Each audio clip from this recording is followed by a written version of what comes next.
संकीर्तन की शिवबाई की नाम की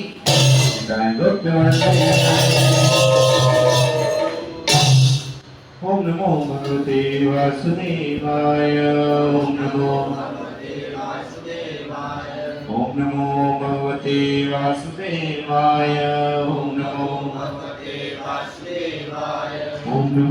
भगवते वासुदेवाय ओम नमो ओम ज्ञानतिमिरान्धस्य ज्ञानाञ्जनशलाकया चक्षुरुन्मिलितं येन तस्मै श्रीगुरुवे नमः। श्रीचैतन्यमनोभीष्टं स्थापितं येन भूतले स्वयं रूपकदामह्यं ददाति सम्पदान्तिकम्। वन्देऽहं श्रीगुरु श्रीयुतपदकमलं श्रीगुरुं वैष्णवांश श्रीरूपं साग्रजातं सहगण रघुनाथान्वितं तं सजीवं साद्वैतं सावधूतं परिजनसहितं कृष्णचैतन्यदेवं श्रीराधा कृष्णपादां सहगण ललिता श्रीविशाखान्वितांश्च नारायणं नमस्कृत्यं नरं चैव नरोत्तमं देवीं सरस्वतीं व्यासं ततो जयामुदीरयेत्। नष्टप्रायेषु भद्रेषु नित्यं भागवत सेवया भगवती उत्तमश्लोके भक्तिर्भवती नष्टिति। कृष्णाय वासुदेवाय देवकी नन्दनाय च नन्दगोपकुमाराय गोविन्दाय नमो नमः। नमो ब्राह्मणदेवाय गो ब्राह्मणहिताय च जगद्धिताय कृष्णाय गोविन्दाय नमो नमः। नमो पंकजनाभाय नमो पंकजमालिने नमो पंकजनेत्राय नमस्ते पंकजांग्रये। हे कृष्ण करुणा सिंधु दीनबंधु जगत्पते गोपेश गोपिका कांत श्री राधा कांत नमोस्तुते। सप्त कांचन गौरांगी श्री राधे वृंदावनेश्वरी वृषभानुसुते देवी प्रणमामि हरिप्रिये। वाञ्छाकल्पतरुभ्यश्च कृपा सिन्धुभ्यैव च पतितानां पावनेभ्यो वैष्णवेभ्यो नमो नमः। नमो विष्णुपदाय कृष्णपृष्ठाय भूतले श्रीमते भक्तिवेदान्त स्वामिनिति नामिने। नमस्ते सरस्वती देवे गौरवाणी प्रचारिणे निर्विशेष शून्यवादी पाश्चात्य देशतारिणे। नमो महावदान्याय कृष्ण प्रेमाप्रदायते कृष्णाय कृष्ण चैतन्य नाम्ने गौरकृषे नमः। पंचतत्त्वात्मकं कृष्णं भक्तरूपस्वरूपकं भक्तावतार भक्ताख्यं नमामि भक्तशक्तिकम्। जय श्री कृष्ण चैतन्य प्रभु नित्यानंद श्री अद्वैत गदाधर शिवासदि गौर भक्तवृंद। हरे कृष्णा कृष्णा कृष्णा हरे हरे हरे राम राम राम हरे हरे। हरे कृष्णा कृष्णा कृष्णा हरे हरे हरे राम राम हरे हरे। हरे कृष्णा कृष्णा कृष्णा हरे हरे हरे राम राम हरे हरे। आराध्यो भगवान् मृगेशतनया तद्धाम वृन्दावनम् रम्या काचिदुपासना वधवधू वर्गेण वा कल्पिता। श्रीमद्भागवतं प्रमाणममलं प्रेमापुमार्थो महान् श्रीचैतन्य महाप्रभुर्मतमिदं तत्रादरो न परम्। ईश्वरः परमः कृष्ण सच्चिदानंद विग्रह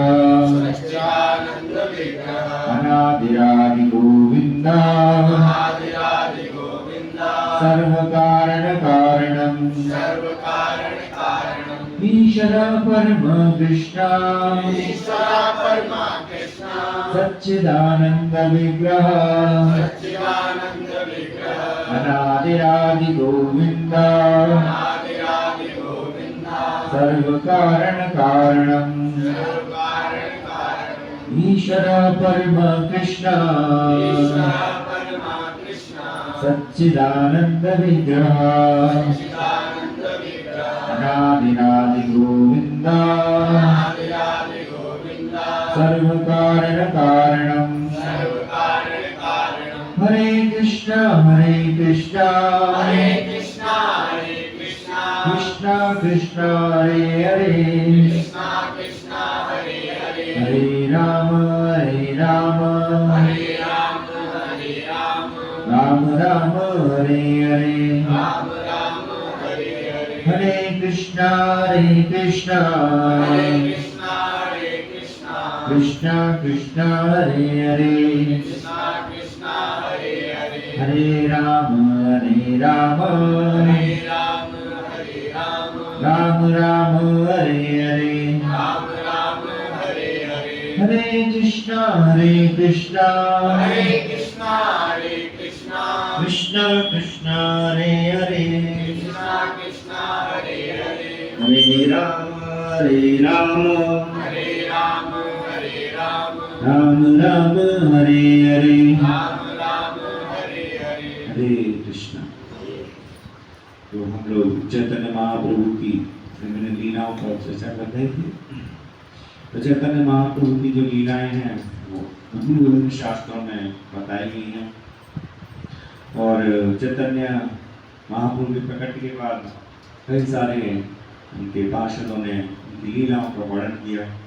तो उन पुस्तकों में चैतन्य चरितामृत, चैतन्य भागवत, चैतन्य मंगल, तो इस तरह की ये 3 विशेष पुस्तकें हैं। विशेष रूप से चैतन्य चरितामृत में बड़े विस्तार से कृष्णदास कविराज गोस्वामी ने वर्णन किया। उसके अलावा चैतन्य मंगल वृंदावन दास ठाकुर, चैतन्य भागवत वृंदावन ठाकुर और चैतन्य मंगल प्रत्युचन दास ठाकुर, ऐसे बहुत सारे उनके आगामी शिष्यों ने उनका वर्णन किया। चैतन्य लीला का विस्तार है। तो विभिन्न लीलाओं का वर्णन है। उसमें 3 भागों में ये लीलाएं विभाजित हैं। जो शुरू में बाल लीला, उसके बाद फिर मध्य लीला में पौगंड लीला भी कहते हैं और अंत लीला, तो 3 भागों में विभाजित है। सर महाप्रभु के 24 साल में महाप्रभु ने संन्यास लिया, तो तब तक की लीलाएं जो हैं वो बाल लीलाएं, फिर उसके बाद वो विवाह लीला, उसके बाद फिर संन्यास के बाद वो पूरे सब जगह घूमे। लीलाओं का वर्णन है 30 साल तक, उसके बाद 30 वर्ष से 48 वर्ष तक 18 साल वो जगन्नाथपुरी में रहे। तो उन सब का वर्णन इन ग्रंथों में सब में विस्तार से किया गया। तो बाल लीलाओं में विशेषकर जो उनके परिवारिक थे, जगन्नाथ मिश्र, सची माता, तो उनके साथ जो व्यवहार है वो सब उसमें नदिया डिस्ट्रिक्ट वहाँ पर है बंगाल में। इसमें नदिया वासियों के साथ उनका प्रेम का जो आदान प्रदान है उसका विस्तार से वर्णन है। उसके बाद फिर जब वो संन्यास लेके पूरे भारत में भ्रमण करते हैं उसका वर्णन किया गया। तो बाल लीलाओं में वैसी ही लीलाएं जैसे कृष्ण की नटखट लीलाएं थी, उसी तरह से चैतन्य महाप्रभु की बहुत सारी लीलाओं का वर्णन है।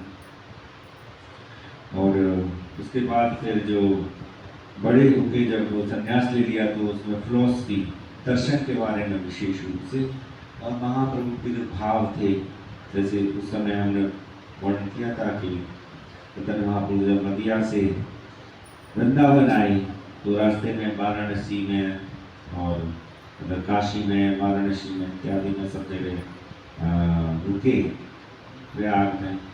तो वहाँ पर उन्होंने किस तरह से उपदेश दिए, वृंदावन आए तो बहुत किस तरह से उन्होंने लीलाएं करी, उन सबका वर्णन है। तो उसके बाद फिर वो दक्षिण भारत की यात्रा में निकले अकेले। वृंदावन भी अकेले आए, अपने पार्षदों को लेकर नहीं आए, और वृंदावन जो दक्षिण भारत की पूरी यात्रा करी तो उसमें भी वो अकेले गए, जगह जगह श्रीरंगम गए और रामेश्वरम गए, विभिन्न मीनाक्षी देवी मंदिर, अलग अलग विशाल मंदिर है, उनमें उन्होंने भ्रमण किया और लोगों को हरिनाम का दान दिया। तो इस तरह से चैतन्य महाप्रभु ने इस 500 साल पहले इस पृथ्वी पर विभिन्न लीलाएं करी। तो धीरे धीरे उनका वर्णन सुनेंगे। तो आज विशेष लीलाओं में जो हम लोग वर्णन कर रहे थे, जगन्नाथपुरी में सार्वभौम भट्टाचार्य, पहले हमने प्रकाशानंद सरस्वती की लीला जो वहाँ प्रयाग में जो हुई थी, वाराणसी में जो हुई थी, तो उसका वर्णन हम लोगों ने किया था, किस तरह से प्रकाशानंद के लाखों शिष्यों के साथ उन्होंने समर्पण किया महाप्रभु को। उसके बाद फिर वो जगन्नाथपुरी गए तो वहाँ के जो मेन जो पंडित थे जगन्नाथपुरी के, सार्वभौम भट्टाचार्य, तो सार्वभौम भट्टाचार्य के विषय में थोड़ा सा वर्णन किया था कि किस तरह से वो उन्होंने अपने घर में उन्हें शरण दी, और उसके बाद फिर उनसे कहने लगे कि आप तो नवयुवक सन्यासी हैं, तो आपको वेदांत का अध्ययन करना चाहिए, बजाय इसके कि ये भावुकता में आप नृत्य कीर्तन कर रहे हैं, तो ये सन्यासी के लक्षण नहीं है। लेकिन चैतन्य महाप्रभु ने तो उसमें बताया कि किस तरह से हमारे गुरु ने हमें मूर्ख समझा और उन्होंने कहा तुम्हें वेदांत का अधिकार नहीं है और तुम हरिनाम लो। तो हरिनाम लेने से हमें तरह तरह के भाव उत्पन्न होने लगे, इस तरह से उन्होंने कहा। मैंने कहा नहीं, आप युवा हैं, आप संन्यास से गिर सकते हैं, तो आपको वेदांत का अध्ययन करना चाहिए, मैं आपको वेदांत पढ़ाऊंगा। तो 7 दिन तक उन्होंने शंकराचार्य कृत जो वेदांत था, उसका वेदांत की व्याख्या थी, उसको उन्होंने 7 दिन तक बताया। महाप्रभु बैठे बैठे सुनते रहे। 2 सालों भट्टाचार्य ने पूछा कि आप कुछ बोलते नहीं हैं, ना प्रतिवाद करते हैं, ना कोई प्रश्न करते हैं, तो वेदांत की व्याख्या आपको समझ में आ रही है क्या? तो चैतन्य उनके शिष्य सब कह लगे हमें तो खूब समझ में आ रही है, ऐसी व्याख्या तो हमने कहीं सुनी नहीं। लेकिन चैतन्य महाप्रभु ने फिर बोला कि जो सूत्र हैं, वेदांत के मूल सूत्र हैं जो व्यासदेव जी ने लिखे हैं, वो तो समझ में आते हैं, लेकिन जो टीका है आपकी शंकराचार्य की जो टीका है वो मुझे समझ में नहीं आती। वो ऐसा लगता है कि जो मूल सूत्र हैं उनके अर्थ को वो टीका ढक रही है। तो वो कहने लगे कि अरे आप, सार्वभौम भट्टाचार्य कहने लगे अरे आप शंकराचार्य का विरोध कैसे कर सकते हैं, शंकराचार्य की टीका को कैसे, और मैं तो पूरे भारत का विश्वविख्यात धर्मशास्त्री हूँ, तो मुझे संपूर्ण ज्ञान है, आप किस तरह से मेरा विरोध करते हैं। तो वो कहने लगे महाप्रभु कि आपकी व्याख्या झूठ है, आपकी व्याख्या गलत है। तो वो बहुत रुष्ट होने लगे, वो कहने लगे कि मेरी व्याख्या, शंकराचार्य की व्याख्या झूठ है। तो उन्हें वो मूर्ख कहने लगे, मूर्ख हो, ऐसे चैतन्य महाप्रभु का अपमान करने लगे। तो महाप्रभु ने फिर अपनी ये महाप्रकाश लीला करी। तो उन्होंने कहा कि वो फिर उनको अपने शिष्य की तरह व्यवहार करने लगे महाप्रभु। तो कहने लगे कि तुम्हारी जो ये व्याख्या है वो झूठ है, सार्वभौम।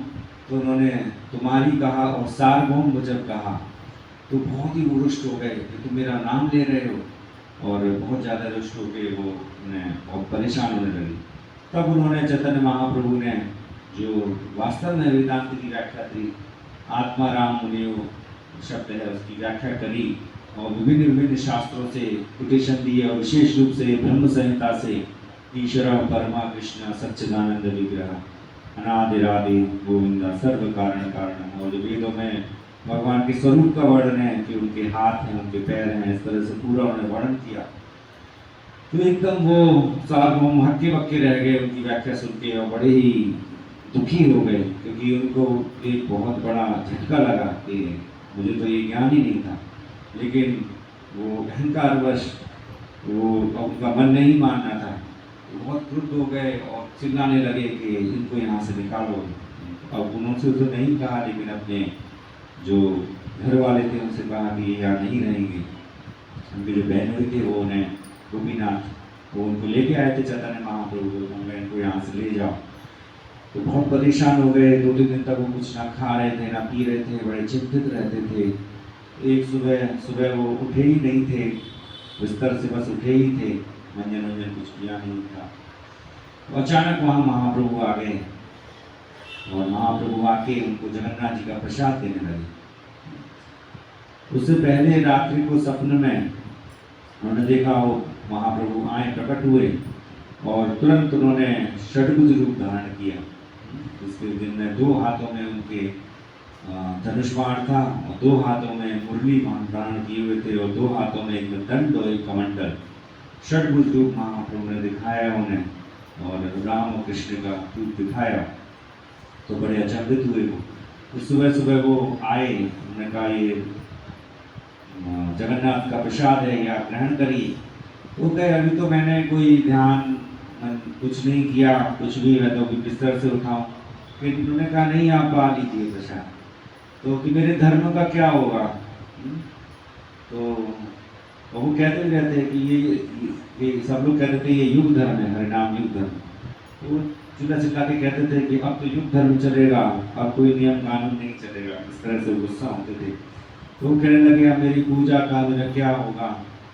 तो उन्होंने, और जब कीर्तन के लिए उनको कहते थे कि नगर कीर्तन में साथ में चलो, तो कहते थे कि मैं हंसी का पात्र हूँ क्या, मैं अपनी हंसी बनवाऊंगा क्या कि नगर कीर्तन में जाऊँ? तो ऐसे जो थोड़ा जिनको दम होता है, अहंकार होता है, वो कीर्तन में साथ में नहीं चलते। वो कहते हैं कि अरे हम तो बड़े हैं, क्या इशारा देते हो, तो बहुत बेइज्जती होगी हम कीर्तन में जाएंगे। ऐसा लोग महसूस करते हैं ना, ऐसा तो लगता है तुम्हें बेइज्जती होगी तुम्हारी कीर्तन में जाओ, करता है नहीं होता? तो शहर में आप देखते हैं सब लोग टहल रहे होंगे, उनसे कहेंगे थोड़ा कीर्तन में, अरे कृष्ण जी। अभी तो काफ़ी तब भी स्फूर्ति आ गई लोगों में, थोड़ा सा अप्रिशिएट कर रहे हैं कीर्तन अच्छा है। ये शुरू में जब हम लोग निकलते थे 6 साल पहले, तो लोग आटा लेके आ जाते थे बाहर। उनको लगता था कोड़ी आ गई, क्योंकि वही दिमाग में छाप रहती है, कोड़ी लोग करते हैं। तो कीर्तन की बड़ी महिमा है, कोड़ी करते हैं तो उनकी स्वीकृति है, ठीक है वो कर रहे हैं, भले नियमों का पालन नहीं कर रहे, जब कीर्तन तो करते हैं।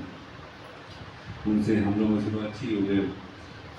तो ऐसे उन्होंने कहा कि हंसी का पात्र थोड़ी ना होगा, अपनी हंसी बनवाऊंगा पूरे समाज में, आपके साथ कीर्तन में जाऊंगा, दिन भर हरी बोल करते रहते हैं, खाते हैं सोते हैं, बस और कुछ नहीं करते। तो ऐसे ये कहते थे। तो उन्होंने कहा मेरे धर्म का क्या होगा?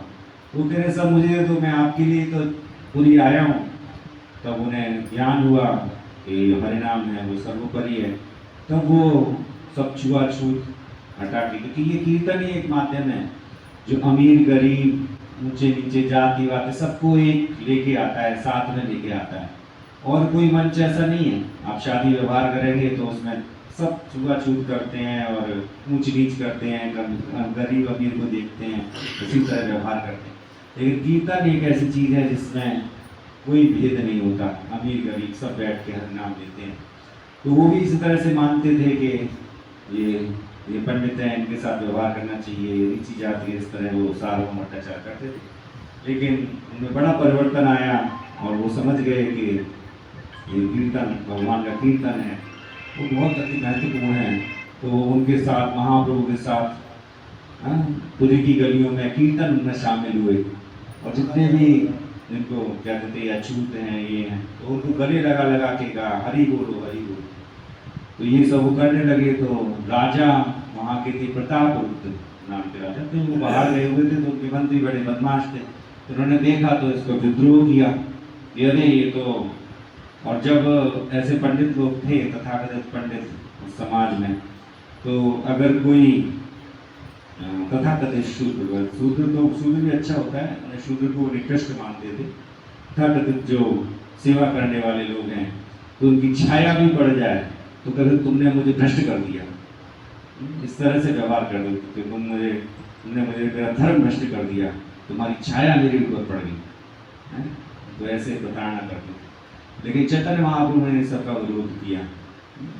तो उन्होंने सब, जब जगन्नाथ यात्रा निकलती है तो रथ चल नहीं रहा, तो उन्होंने कहा जितने भी सभी धर्म सभी जातियों तथाकथित जाति सबको उसको पिछवाइए, तब वो रथ आगे बढ़ता।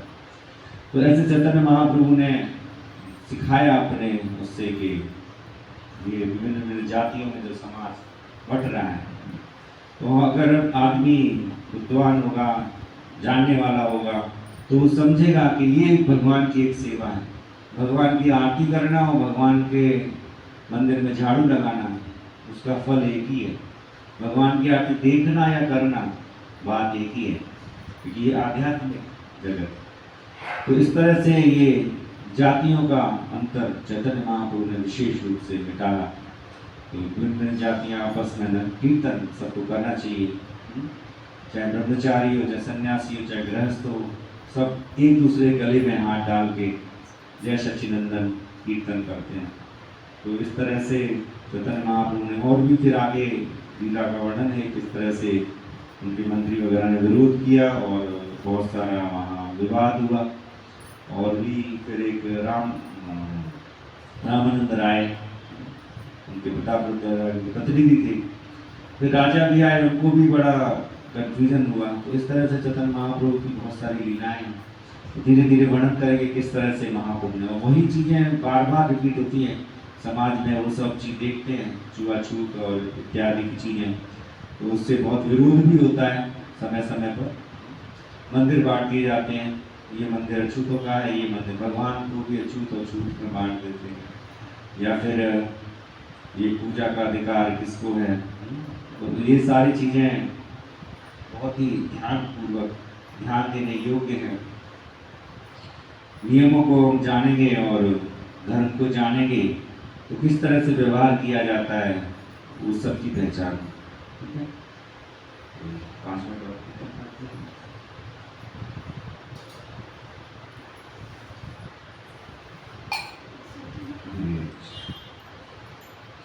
जय जय श्री चैतन्य जय नित्यानंद, जय जय श्री चैतन्य, जय जय श्री चैतन्य जय नित्यानंद, जय जय जय जय श्री चैतन्य जय नित्यानंद, जय जय श्री चैतन्य, जय जय श्री चैतन्य जय नित्यानंद, जय जय जय चैतन्य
विष्णुपाद परमहंस परमहंस श्रीमद् भक्तिवेदांत स्वामी श्री प्रभुपाद की जय। विष्णुपाद परमहंस परमहंस श्रीमद् भक्तिवेदांत सरस्वती गोस्वामी प्रभुपाद की। संत बूढ़ी वैष्णववृंद की। रामाचार्य दास ठाकुर की।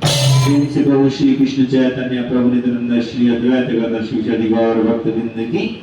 श्री राधा कृष्ण गोपीनाथ श्याम कुंड राधा कुंड गिरि गोवर्धन की। प्रभु वृंदावन धाम की। नवदीप मायापुर धाम की। पुरुषोत्तम श्री जगन्नाथपुरी धाम की। गंगा माई यमुना माई की। तुलसी देवी भक्ति देवी की। नाम संकीर्तन की। श्री श्री दावनिताय शची सुत की जय। गोप कृष्ण कन्हैया लाल की। बंसी वाले की। राधा रानी की। विराज महाराज की। वृंदावन में हरि लाल की। साहू जी महाराज की। जय श्री राम।